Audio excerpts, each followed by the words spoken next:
जाय सरकारखौ जोङो करापसन मुक्त सरकार होननानै फोथायदोंमोन आरो बयबो रायजो राजाफ्रा सोलायनाय परिबर्तननि नामाव मदद होदोंमोन। बे सरकाराथ' जोबोद जाख्ल'नाय, ओरैबायदि जाख्ल'नाय जायगा गैथारियावनो जाख्ल'नानै खुग्लुबनानै थानाय।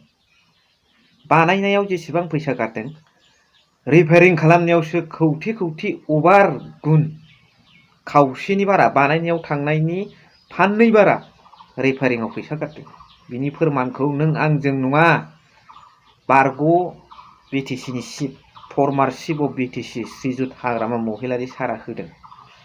आरो लोगोसे थारैनो फेरेंगाखौ 2025नि उनावहाय अर्थात 2025आव फेरेंगाखौ बिटिसिनिफ्राय होखारहरगोन नामा, बेनिबो खोथा दिनैनि भिडिअ'आव बिथं बाहागै सावरायनाय जागोन।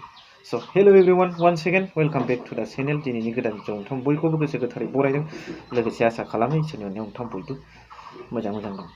भिडिअ'खौ आवगायनायनि सिगां नोंथांमोननो नुखाबायबाबो दामाखा मोनसे भिडिअ क्लिप्स आङो होनो थांगासिनो दङ।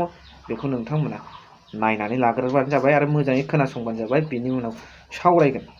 धामाका नै नायग्रोदो।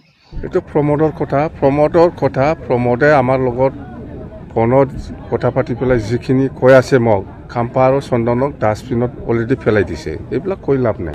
এই ফেৰেংগাৰ কথা বাদে, ফেৰেংগা এইবিলাক কথা কোৱাৰ কোনো অধিকাৰেই নাই, মিনিংলেছ।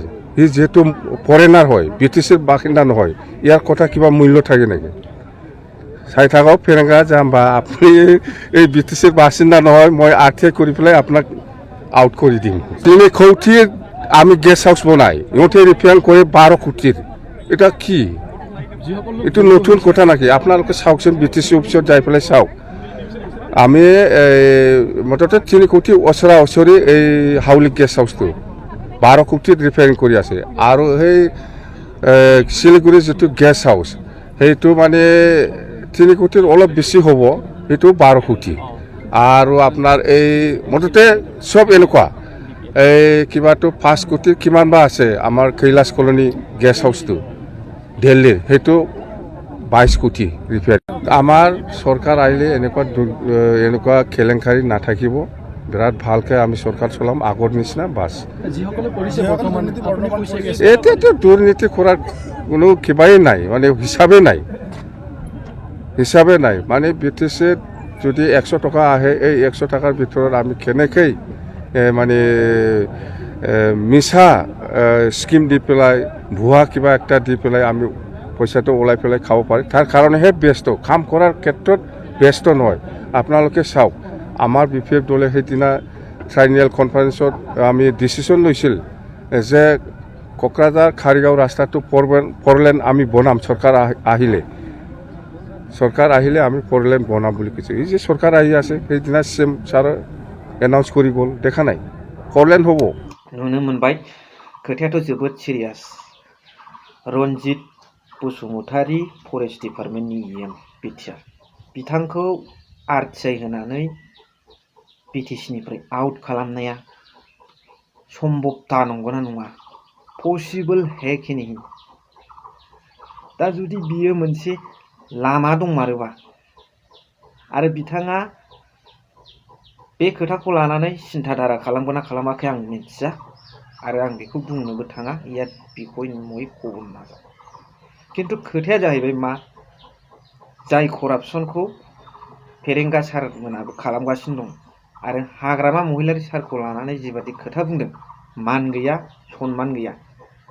खारन जिहेतु बिथाङा गोबाव सम आन्दलनजों फैनाय हाग्रामा महिलारि सारा, लोगोसे बिटिसिखौ 17 बोसोर नेतृत्व होबोनाय, सालायहोबोनाय, इनफ्रास्ट्राक्चार सुपारस्ट्राक्चारनि खेत्रआव जौगाहोनाय।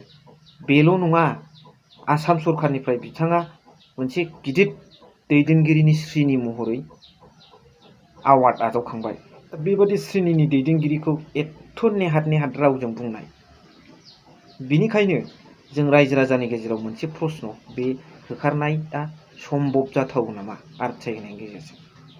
आरो थारैनो बेखौ होखारमारगोन नामा? आरो जेराव अधिकार गैया होनदों, फरेनार माने आउट अफ बिटिसिनि सुबुं फेरेंगा सारा, बेहा बिटिसिआव अधिकारानो गैया होनदों। दा अधिकार गैयियावनो बिथाङा EM जाफैदों। EM जाफैनानै नाना निता मान गैया सनमान गैया सिनियर दैदेनगिरिफोरखौ बिथाङा बुंदों। बिथाङाथ' मोनसे ससियेल मिडिया प्लेटफर्म सलायाना, लिडारसो। लिडारजों लिडारनो माखासे आरजाथावै खोथाफोरखौ बाहायलायोब्ला इयुन जेनेरेसना मा सोलोंगोन? आरो जेरावनाखि बिथांनि फरेस्ट डिपार्टमेन्टआव जोबोद करापसन, थांनाय समफ्राव जायफोरखौ जायाबा हामगौ सानो, जायखौ रैखा खालामनो थाखाय दायथ' होदों, बियो उल्था राक्षका बाक्षकसो जाहैदों। मेलेम गलायनाय, दंफां लाइनायखौ गावथारनाय डिस्टेन्स मदनिफ्राय। बेफोरबादिया माबा मोनसे सेफटि होनो हायो नामा रायजो राजाफोरखौ? दा बेजों लोगोसे बिथांमोननि जाख्ल'नायनि अनेक फोरमान दं। जाय गेस्ट हाउसखौ हाग्रामा महिलारि सारा जों खोनानो मोनबाय भिडिअ क्लिप्सआव 3 कौटिनि बानायदों। बेवहाय 12 कौटिनि रिपेयारिं, माने रिपेयारिंआसो बांसिन, 2 गुन बारा बांसिन। 12 कौटिब्ला 3 सारा 12, 3 मोनब्रैजोंसो 12 जायो। होमबा 3 बारा जाख्ल'बाय।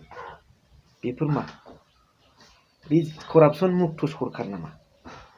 बेखायनो रायजो राजाफ्रा मा सानो कमेन्ट्सनि गेजेरजों फोरमायहर। रायजो राजानि अपिनियनानो सर्बोपरि। आरो साफ्रोमबो दैदेनगिरिफोरखौ रायजो राजायासो गायसनो, रायजो राजायानो दैथायहरो, रायजो राजायानो बोख्लायोबो। बेनिखायनो रायजो राजानि गोसोखौ जै खालामनो हानायासो जेब्लाबो जै जायो। आरो आंनि पार्सनेल अनुभबजों आं बुंगोन, दिनै फैगौ समाव बिथांमोननि टार्म्सआ आरो भटआ जोबसै नालाय, बिथांमोना कम्पिटिसन नांदों। बहाय पकेटआव सोथुमनायाव कम्पिटिसन नांदों। बेनिखायनो जाहाथे खम समावबाबो रायजोनि एट्राक्टिभ बुस्थु खामानि मावनो हायो, बेखौ आङो रिकुवेस्ट खालामो।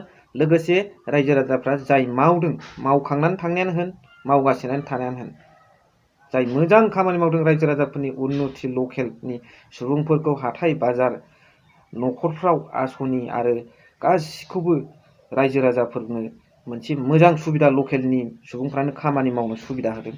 बेबादि सुबुंखौसो रायजो राजाया चुज खालामो। बेनोसै दिनैनि भिडिअखौ एसेखिनियाव फोजोबबाय। थेंक इउ, लाभ इउ।